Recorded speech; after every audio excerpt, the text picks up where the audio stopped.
Checking back in with State Representative Tacky Chan of Quincy for our Tacky Talk today on January the 9th. Tacky, how are you? Hey Joe, good morning on a very brisk day. Yes, winter is definitely making its presence felt here in southern New England. Well, I was at the State House on Tuesday for a couple of meetings and went out to lunch with the staff, and it was only not even 1,000 feet to the restaurant. And I walked in. We were obviously popsicles, and I told the this hostess that feel my jacket. Jacket was freezing. It blew. The wind was blowing clean through the front layers of my winter coat, which, as everyone knows, I wear a very old, beaten up coat, and scarf and hats and all that. And you can actually feel my jacket actually very cold. That's how biting the wind is. Yes, the wind is the big story, certainly. Thankfully, we're dodging the snow portion of winter at the moment anyway. Oh yes, I mean, hopefully it will stay underneath us. Skim DC and what New York City, and then you just go off to the Atlantic. I'm not sure ready for more snow, although I do need to get some more ice melt at some point. Didn't realize they didn't restock as much as I should have last spring. But the fact is we're also avoiding tragedies like the forest fires in the BC Beverly Hills, Pasadena, which when I heard the words, they have no control of the fire, it translates to hundreds, if not potentially thousands, of properties going up, whether in part or in the whole. Yeah, the pictures are astounding and just heartbreaking to see. It's basically like a hurricane of fire with the 100-mile-an-hour winds just blowing the flames. Yeah, forest fires aren't new, especially in California for the last decade. Climate change is a contributor. It's far too dry. California has been a drought state for feels like 100 years, but I think it's really about 40. And it doesn't take a lot to light it up. Unfortunately, it's very tragic to watch people losing their lives. I think it's 5 dead so far. Obviously, a lot of people suffering from smoke inhalation. Can't be good for people's health, and of course, they lose their life savings, which is held inside their house, and it's very tragic, very sad. I mean, Absolutely. climate change is real. Well, something is happening because generally when the climate shifts, places that are more arid shift dry pretty quickly right now. And the conveyor belt of the oceans and the water isn't working as well as it did 100 years ago. So Hmm. weather predictability is a lot harder than ever. But as much as we continue to work towards renewable power and a big believer in energy conservation in your homes, we talked about before we start the call about the temperature of my thermostat before the morning hours. Very much encourage energy conservation in people's homes as much as you're able to do it.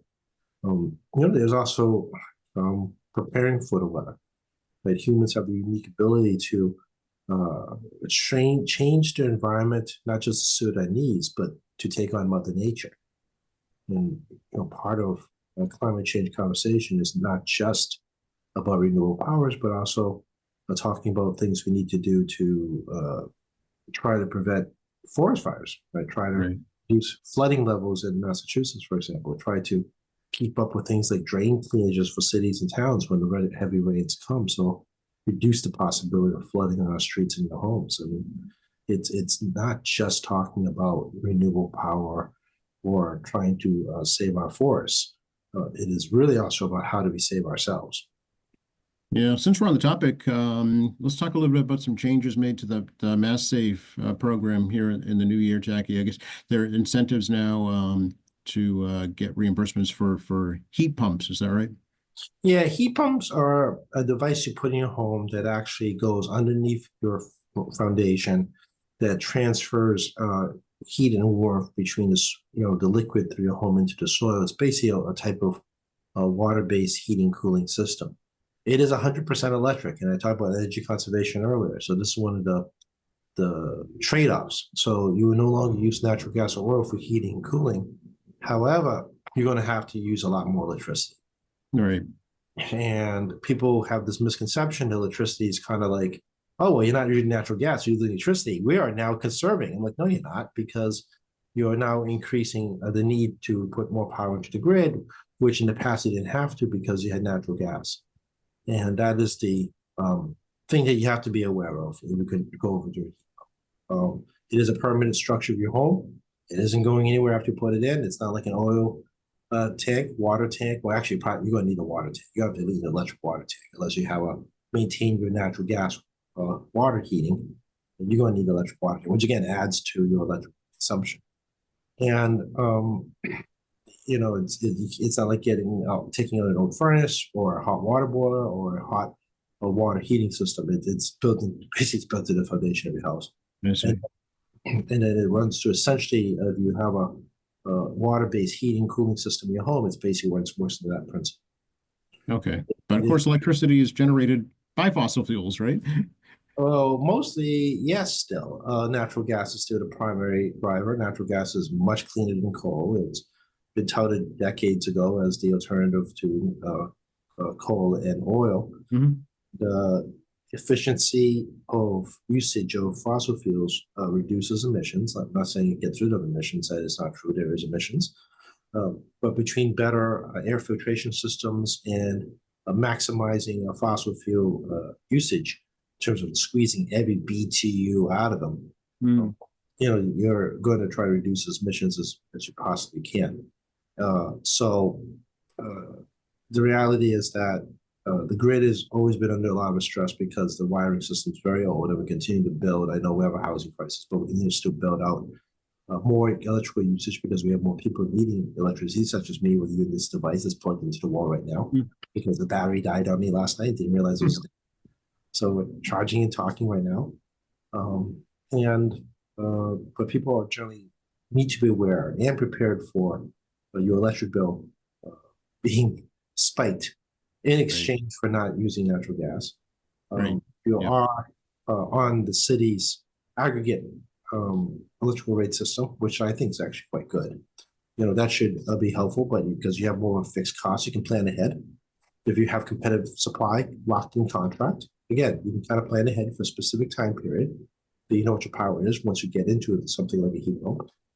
If you are on a variable rate, which is every 6 months, the basic rate of National Grid or NSTAR, depending where you are in the state. You're subject to a 6-month fluctuation based on market prices at the time of, which can be a little bit more difficult. And of course, you have a competitive supply variable rate, then you're kind of dealing with that as well. So my advice is I'm not against heat pumps. I do advise you to look at your energy consumption of electricity and compare it to your natural gas. I'm probably going to say you're going to beat oil. Oil's very volatile now. But you should really not just say, I just want to do this. And, later on, you're like, oh my God, what did I just do to myself? You got to plan ahead. Right. Same thing with solar panels, right? Solar panel in homes are a nightmare, right? They keep going out of business. There was an great NPR article on this nationally regarding solar panel companies defaulting, basically bankruptcy. Another company buys them. You have a lease. It's not delivering on the lease. You don't want to pay the lease, but they want their money, but it's not doing what you want. They won't come fix them.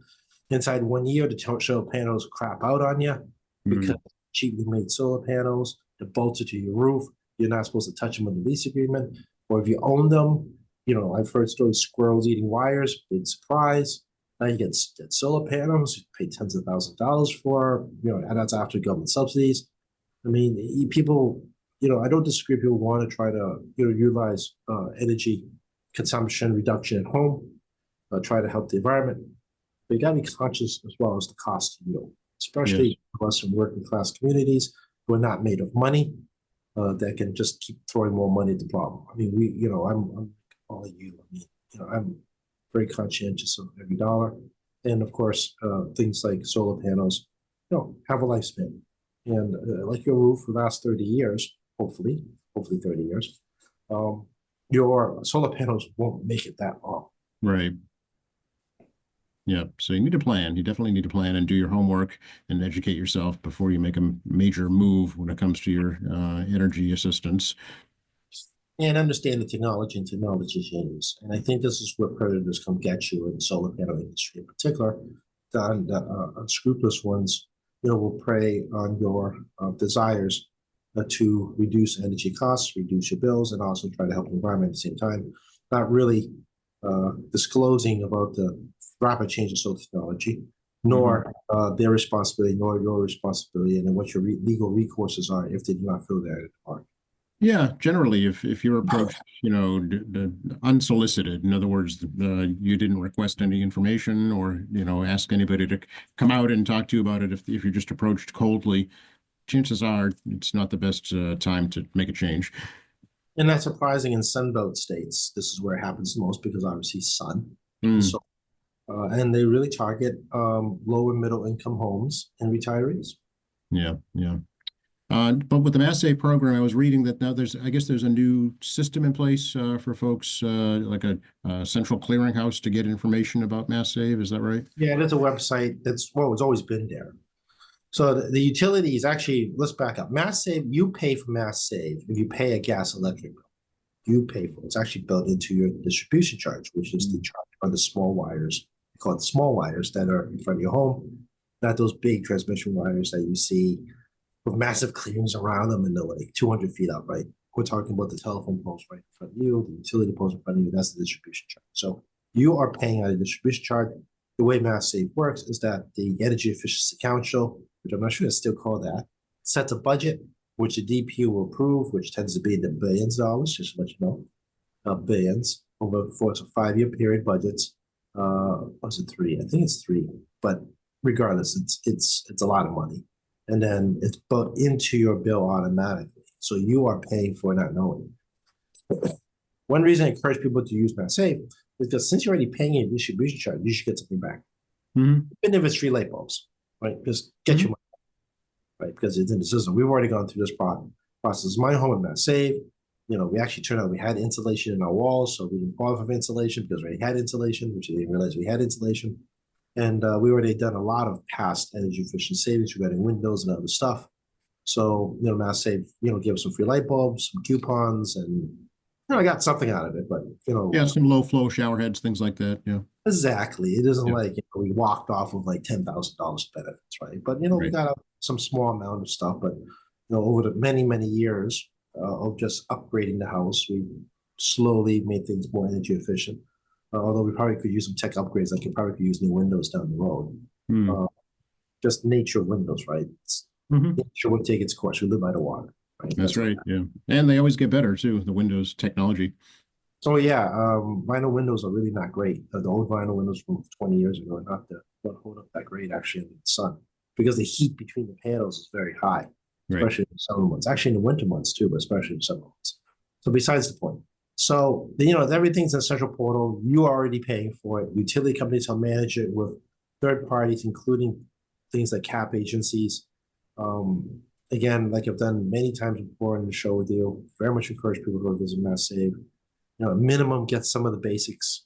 Even don't qualify for perhaps the loans, or you don't need a new heating system because your heating system is relatively new. We have a relatively new heating system downstairs. Not inclined to change it. We spent a lot of money. So, but it's, again, use it is what I'm telling you. Yes. Yeah, absolutely.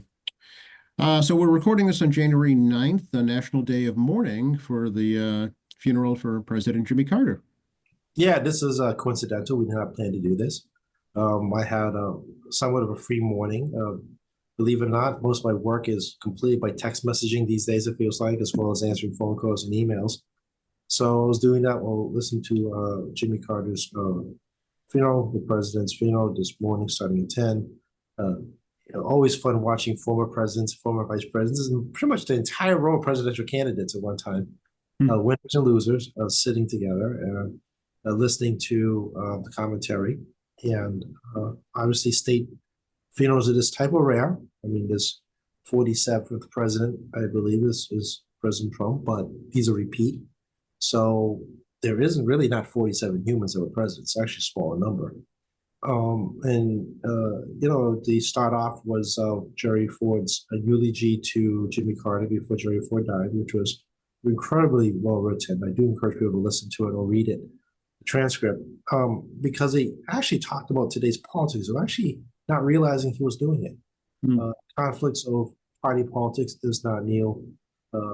Jerry Ford made it very clear that back then, in your history of American history, especially American history politics, the divisions of the country are not The medium of how it's expressed today and the visceral nature bleeds to the general population away from the halls of DC, so to speak, um, is astounding. Let's put it that way. It's not new. It's not new at all, but it's astounding at the level. And you talk about quite a credible friendship between himself and Jimmy Carter while Jimmy was a president and after Jimmy's presidency. And Carter's kind of interesting because as you can tell, I just called him Jimmy. Such a casual president.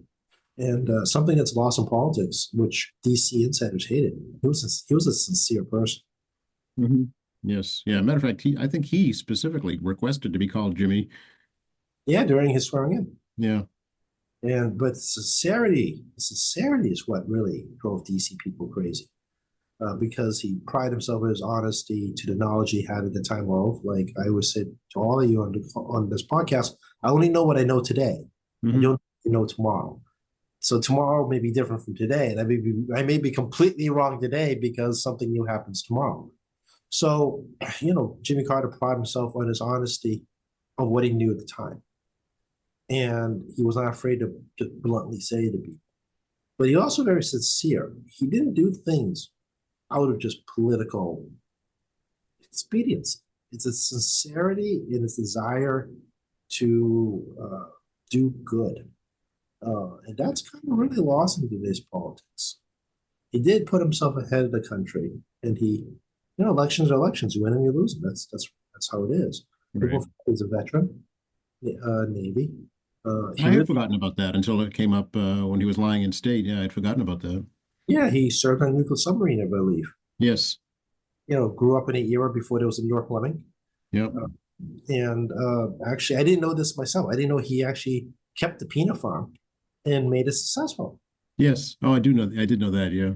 Yeah, I didn't realize how successful peanut farmer he was. Yeah. Yeah. So, I mean, yeah, literally, a farmer in this country can become the president. Yeah. Yeah. And he always lived in his little town, which he loves, and a marriage for 77 plus years. And dealing with hyperinflation, sounds familiar. High amount of fuel costs, sounds familiar. Crisis in the Middle East, sounds familiar. Global conflicts with the Russians because of the Soviet Union, sounds familiar. And he was brought down by domestic issues. Basically, people found it more expensive to put food on the table, Right. compounded by U.S. hostages. Yes, that's right. Just to compound the issue. Sounds familiar. We do have U.S. hostages around the world. Very much so, yeah. People forget that we do have U.S. hostages around the world, mostly media people. So, I know it was a short presidency. It's not written by history books as one of the more successful presidencies. But I think it is very clear, given my observation of today's politics, folks who are sincerely trying to do good tend to be dismissed. It's unfortunate, but it is true, at least by historians, not by the people that he impacted, certainly. Well, character matters, right? Right. What Mr. Connell said it best, 2 election cycles, candidate quality does matter, the individuals you bring up. And I think it's true. I mean, I may not agree with your politics, but I look past your politics to find out the person you really are. What kind of person are you?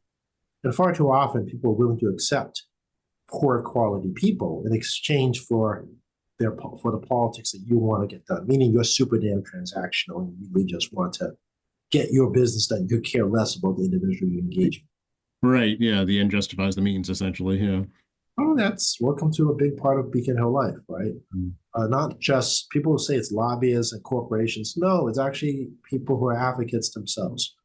They have disinterest about individuals and more about their advocacy in terms of the work. And it's people have this perception just mega corporations. It absolutely is not, folks. It's everybody.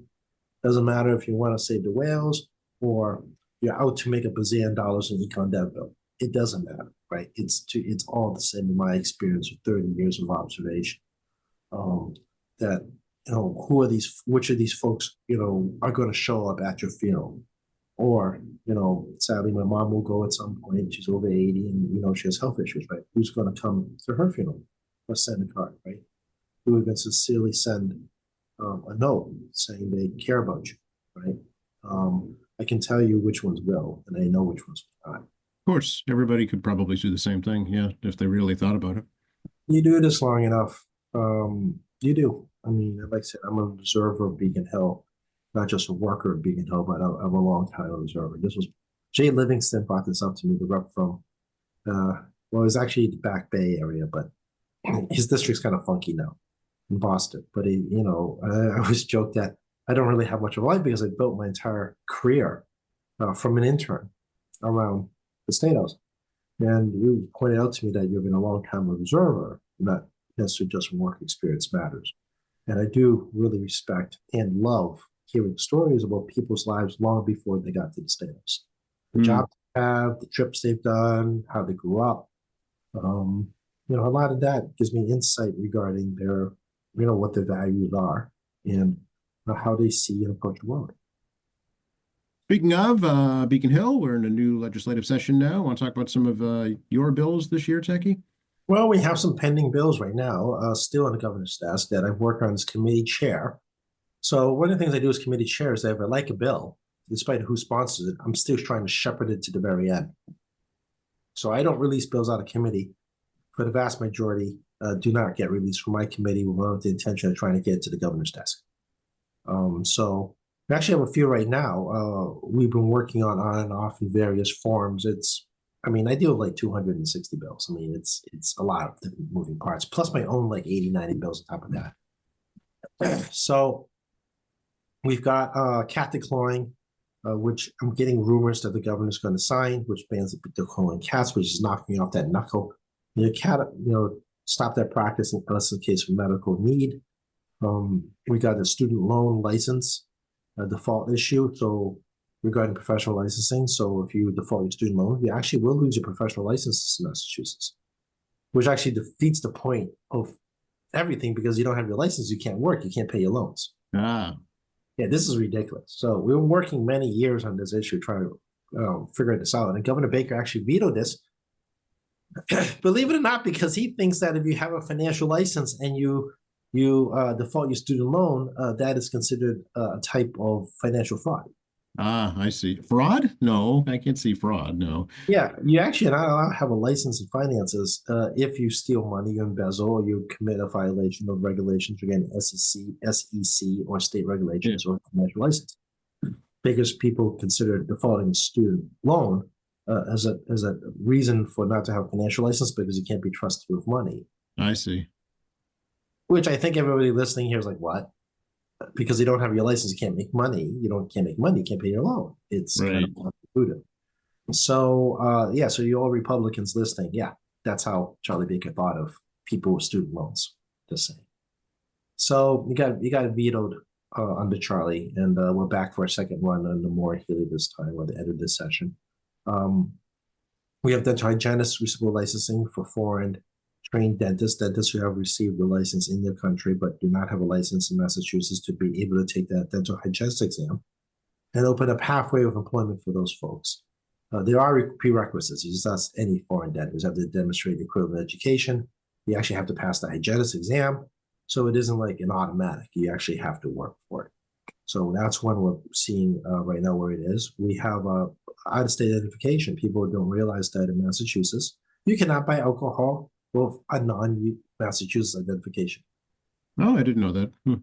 Which is ridiculous for a student and international receiving state. So if you got a British passport, you can't buy a beer. No, I didn't know that. It's the only requirement is age, right? Yeah, but they want to be able to identify if they want to check your ID, that's the only ID we're allowed to accept messages. Oh, interesting. Okay. So if you look extremely young, obviously they'll want to check your ID as a precaution. Yeah. Yeah, this is crazy. So, yeah. Of course, I've never had that issue. I can get some funny carding stories at my age, but we'll save those for. But yeah, so we've been working for years trying to resolve this. We're the last state in the nation to have this type of limitation. I've heard this morning that it should be signed into law. It's on the yes list. Oh, okay. So we're making our way through a number of issues that are committee issues and my issues, like the Detroit Genesis bill I filed, for example. But the alcohol ID issue is actually our good friend, Rep. McMurtry, Paul McMurtry out of Dedham, which I'm shepherding this bill out with Paul. So it is a continuation of a team effort to get bills, out of the legislature onto the governor's desk. So I mean, it's we also got dental diversion, which is another initiative where dentists have the ability to undergo substance abuse treatment before they lose their license, and a one chance opportunity. I've heard that DPH is actually going to apply a universal program for all the boards of medicine Hmm. to do a similar program. So it's very timely that we passed in the opiate law that provision. At the same time, DPH is moving forward on a larger provision as well. Then I also got some. I told in the past, the HEROES Act, I got some stuff done for Gold Star families with increasing annuities. I got some stuff done on child dependency tax credit, which was doubled up and combined to a single one. Even though I was advocating just for child tax credit, I do actually have a different one regarding senior dependency care on the deduction, which is what I will refile. But the fact that we actually have increased the child tax credits, I would take that as a win. So yeah, I've actually had a pretty successful year. It's nothing groundbreaking, I think, in the world, but I think it affects real people's lives. Oh, yeah. People with children will be very thankful for sure. Yeah. Yeah, exactly. And this is a big part of what we do around here. It's not always the earth-shattering bills. It's moving these little pieces forward. So we also helped out on these little home rule petitions regarding expanding the quota on liquor license or allowing to exceed the quota. So we're keeping an eye on those bills. I've been informed my staff that all those bills regarding a liquor license over quotas have been approved by the governor. And we're continuing to monitor as well. Some bills the governor has to sign by today and some by tomorrow. So, I've done this enough times, so you can see there's no panic over here. Right. And Governor Baker has vetoed me 9 ways from Tuesday. I mean, every type of veto he did to me last time out. So, from my standpoint, the 193, 193rd Great and General Court session, was actually pretty successful. Last cycle, I will count as a win. This year, you may have seen on Fox 25 News, I had a great piece when during the warm day in December. Oh, you did not see that? No, I missed it. Talking about brokers' fees. Oh, no, I didn't see that. Yeah, I actually talked about this with Mark Carey on Election Day Oh, as one of the priority bills I've been working this year. I filed variations of fair housing bills in the past regarding renting.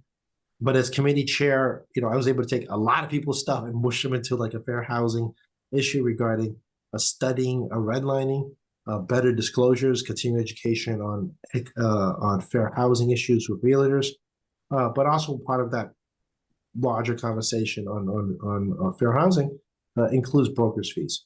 So as many renters know, it's first month, last month, and security deposit. mm-hmm. How it works, a statutory requirement. The statute does require full disclosure of types of transaction fees as part of that. However, the certain communities such as Cambridge, Boston, and Somerville, they brokers will include on the very last second in the agreement that you did not know was coming, brokerage fee. And the brokerage fee generally is going to be the equivalent of your first month's rent. Oh, I didn't know that. So what they'll do is they sneak up on you when you already cannot renew your prior lease because you already decided to go to a new location. And so Right. this brokerage fee, take it or leave it, and you're now trapped. Yeah, because you'd be homeless if you didn't take it. And this broker fee is actually kind of interesting because the broker was not hired by the tenant. The broker was hired by your landlord. Mm-hmm. Mm-hmm. Right. It's their property, not yours. Yeah. So the landlord will not pay the broker's fee. Even Oh, employed by the landlord. It's the tenant pays the broker fee, even though there is no fiduciary duty between the broker and the tenant because it's not the tenant's employee / contractor, depending on what frame. It's not the contractual agreement. right. Between the broker fee and the landlord. So Yes. landlord basically cheating the tenant because they're not paying for a service that they contracted, and the broker does what the broker needs to do to spring this on a tenant. Wow. So what would the bill do for that? They had the practice, and they can Okay. more try to create more clarity regarding any surprise fees that may be coming up. We're the Okay. only state in the nation that allows this, turns out. Oh, really? New York State just recently banned this practice. City of Boston council has suddenly woken up and decided they, need to address this issue. I've talked to several people in the state house staffers this happened to, and believe it or not, this also happened to some reps in their younger days before they got elected. Okay. This is an issue that actually hits close to home through personal experience of people that work in the state house. So I've been working on this for quite some time and trying to work through the nuances as well as other fair housing issues that deal with the real estate industry. Hmm. I'm So would not, it ban the fees or require Yeah. the landlord to pay them? well, I mean, it bans the fees because the Okay. landlord has responsibility. Right. Okay. And that's, I mean, it's amazing how the landlord doesn't have to pay it, but still makes all the profit. 100% landlord. Yeah. Yeah. It's kind of like, okay. Yeah. It's like credit cards, adding a surcharge just for the privilege of using their card. No, it's like, you paying someone else's restaurant bill only because you had a conversation with them. Right. Right. Right. Yeah. Okay. All right. Interesting. But Hey, that speaking of housing, what do you think about the Supreme Court ruling about the MBTA Communities Act? Yeah, I read the Contrarian Boston this morning by Scott Verse about it. I'm not surprised actually. This is actually a funny little state regarding the Constitution. We do have a similar supremacy clause like you do in the federal Constitution. You got to go learn in high school, right? It's not new. But the Constitution does have some municipal rights that preserve some of the sovereignty of municipalities. Zoning is not one of them. Okay. State has the power to address zoning and create uniform zoning. For example, Chapter 40B, which everyone hears about regarding affordable housing in cities and towns, and how the state can basically suspend some of the zoning issues regarding building affordable housing if you're below the 10% requirement of affordable housing in your city and town. So, requiring city and towns to create affordable housing near MBTA properties, is a valid public policy, and it is fairly consistent with the state's ability to set a baseline zoning uniformly uniform zoning around the state. Yeah, yeah. In reading the decision, though, I guess there needs to be it needs to be rolled out again differently to allow for more public input. Is that right? Yeah, I mean, the Supreme Court had ruled that the regulations are not up to snuff. They did not strike down the law, but law implementation needs help. Let's be nice. Right. Yeah. So, governor will put out emergency regulations some point by week's end to at least get some guidelines set up. Milton folks are going to have to, and many other communities are going to have to, look at the new guidelines and then reevaluate how they're going to address the issue. Right. So, yeah, I'm not surprised actually, as you can tell. Because we have 40B, we just did alternative dwelling units, setting up a uniform standard around the state. We did this with Title 9, was it 10? Whatever. It's the septic system uniform. Oh, yeah. Septic system under environmental laws around the state that when you put in new septic systems at the uniform standards. Yeah. I know we're not a septic city, we're a sewer city. Right. So I can cite quite a few examples, as you can see, where the state has set up standards regarding property. Minimum standards of property, as well as types of zoning standards. Yeah, doesn't impact Quincy's already accepted the act, so that it doesn't impact Quincy. Yeah, and also Quincy by nature has been, it's just the nature of the city. We have a bunch, we have 4 train stops, commuter rail stop, Yes. bus depot, we're a bus hub. I mean, it's easier for us. Right. Yeah. I think some areas around Quincy Adams and North Quincy have been already designated. And as the mayor has said, the city could certainly argue that it has contributed to the housing stock in the state. Well, there's also the fact that affordable housing continues to be a challenge in the city. And I mean, the city knows this, this listening, and I don't need to rehash the issue. But how the city wants to manage future development to include more affordable housing, well, that's also my purview. What's going on in the district? Well, I had a good evening last night. I know it's going to come in reverse. I went to the Housing Garden Club Books in Bloom. I had no idea what I was doing other than getting a flyer to look at that. And it's what it does is it's the Howard's Neck Garden Club party that happens to a library last evening to do garden displays next to books. And the display, flower display, would reflect what the book is about and or the book's cover. It was actually very cool. I actually really did enjoy it. I hope they do another one in a warmer day because last night was again biting cold to go out. But I had really a wonderful time. To be honest. That's great. They're a great group of folks, and they do a wonderful job keeping How's Neck and other parts of the city beautiful. Yeah, the Flyer says were established in 2006. They're a 501c3 organization. Obviously, I do encourage people to support the library. If you're out there with the Wallaston Garden Clubs and How's Neck Garden Clubs, if you'd like to join one of those, obviously, it would be great for people to do so. But yeah, I had actually a really good time. I know it sounds crazy when I say that, but I really did. Also, give me a chance to reconnect with some folks I haven't seen in some time. Yeah. Not everyone's a constituent; they don't all live in my district, but you know, people, friends are friends, right? Yeah. Doesn't matter where you live. And it was kind of nice that I was able to reconnect with some folks. So Nice. we do that. What else got coming up? I'm probably going to speak to some new legislators. The architects are holding a day for them. Rich Davies, I went to high school with Rich Davies, which I lost track of, and then realized he was now CEO of Massport. Clearly, I was not paying attention to the newsletter.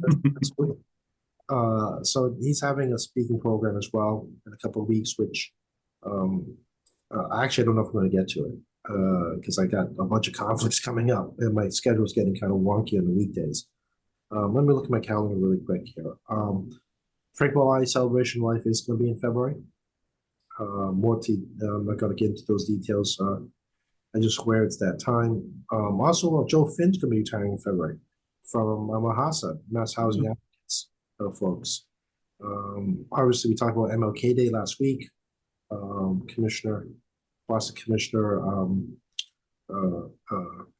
Gross will be the keynote speaker. Housing Chili Fest is the first. What else is going on? There's a lot going on. I have a lot. New Year's not far off. Not off. State of the city addresses. State of state address is the governor's the 16th. The governor's budget is a week later. Chinese New Year. You're right. Chinese New Year is the 29th, end of the month. Most of the Quincy and China celebration will be mid-February.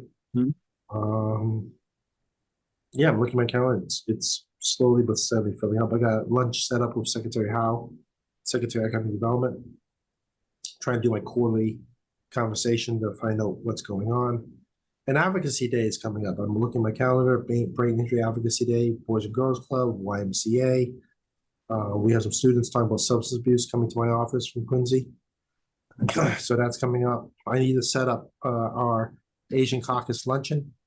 That's coming up as well. We have to form the caucus and to elect officers, set our election priorities, and set the working goals for 2025. Basically try to divvy up work. We're waiting for committee assignments. We talked about multiple times about committee assignments and waiting for the speaker and the leadership teams to make the decisions about what they want to do. And that's why I didn't ask you. Yeah, we're still waiting it out. And we have a rules debate. Okay. Right. We cannot have, most people realize this, no rules equals no committees. Right. So other than the statutory committees that are in the general laws, all the other committees are creations of the legislature, whether it be a standing committee by the House or a joint committee between the House and Senate. So a House rules debate will establish not just the functions of the House from our dress code to our House committees. Then the Senate and House would have to agree to joint rules, which is how the joint committees function, and also create the joint committees, which can be abolishment, creation, name changes. I've been around for many formations and dissolutions of committees over the decades. And there'll be an agreement between the House and the Senate on what these committees are.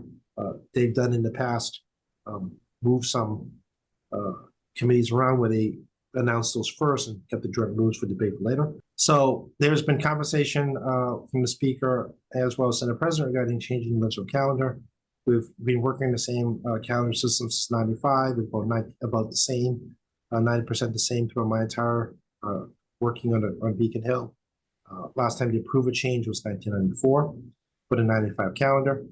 And I'm not sure how this is going to go because our lives in the legislature, including the staff, revolves around the legislative schedule, the different deadlines, formal sessions, the committee hearings, all revolve around the electoral calendar set up in the joint rules. So it also affects the Really campaign because right now what's set up after July 31st, that whole period has no formal sessions. There's no formal sessions. You can't play shenanigans and trying to give an incumbent rep the ability to showcase more stuff going into a final election. It actually evens the ground out for a competition where there's no competitive advantage in terms of moving bills or appropriations directly prior to election day to give the incumbent advantage. So if they move the calendar around, it actually changes our vacation plans, your family plans. I know that some of my friends in the building have a designated family reunion days during the course of the year. If the calendar changes and it goes into that, of course, it affects your ability to formal sessions. You have to make some family decisions. And of course, if you have a medical emergency, you can't get to the status. Well, you can't get to the status, right? We have like a family emergency. And this is a job where you don't know my family emergency. It isn't like I sent a newsletter out to 47,000 people telling people I didn't show up for work because, I was in surgery, right? This isn't that kind of a job. They just see you're absent. So the calendar is going to be interesting to see how they want to tweak the calendar around, whether they want to move Joint Rule 10 bill reporting deadline again. They've moved it multiple times. It's not the calendar I'm used to on when bills are due. But we'll see what they do. And as a result, like I said, our lives revolve around the legislative calendar.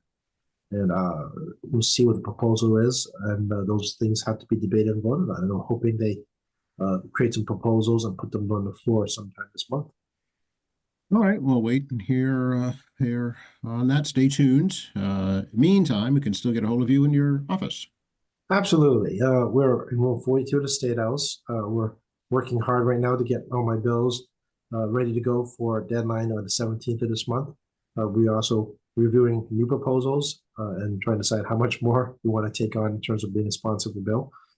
So we're still in room 42 until I'm told to go somewhere else. The number is also the same, 617-722-2370, 617-722-2370. That number won't change until I'm told to go somewhere else. Tackey.chan@mhouse.gov will not change. tackey.chan@mhouse.gov. Obviously, as I say over and over again, we do prioritize constituent emails. I do see your emails. The staff sees my emails. We all look at my stuff and try to prioritize our work on a weekly and sometimes bi-weekly, midweek basis, depending what changes in our lives. MAlegislature.gov, MAlegislature.gov. If there's a bill you're interested in, you're waiting for the governor to sign, we're in the same boat you are. We're constantly checking our internal systems, which is the same as the external system because they have simultaneous updates. So what I see is what you see. I have no special insight. So I highly encourage people to make a user page on MAlegislature.gov and follow along. TackeyChan.org is a contact page as well as a resource page. I encourage people to visit TackeyChan.org. You can find some useful phone numbers there before you reach out to us. We're at State Representative Tackey Chan Facebook. We should hopefully see some good pictures of me coming up soon of other events I've done in the past, as well as at TackeyChan.x, at Twitter, X, excuse me, which I'm hearing from folks is getting very declining traffic on my X account. It's, again, I think there's a shift away on social media. I don't buy this as 100% a political statement. I think users' tastes are changing. So we're reevaluating our X usage. It's not political. It is about volume. If it's not creating traffic, then it becomes a question of how we're going to utilize that social media. So, but we're still on X. Do not message me through social media. It's difficult enough to get through emails, phone calls, and contact pages. So we try to contact you through social media. It's highly discouraged. If folks can just reach out directly to the office by phone or email, be much appreciated. So those are various ways to get to me. We'll see how things change in the cycle, and we'll be having a new woman phone number for the first time in a long time. All right, we will see. We'll be the first to tell folks right here. Yeah, well, yeah, because that's how it's going to work. Although, we do have to do those social media posts as well as, hopefully, I'll do a press release in the Quincy Sun down the road once, we have assignments and whatnot, so we can update constituents on that medium as well. Okay, sounds good. Make sure we get the press release here too, Tacky. Yeah, I'll make sure that happens. I gotta get them to do that. Definitely. All right. Stay warm. You too. Be well. Stay warm.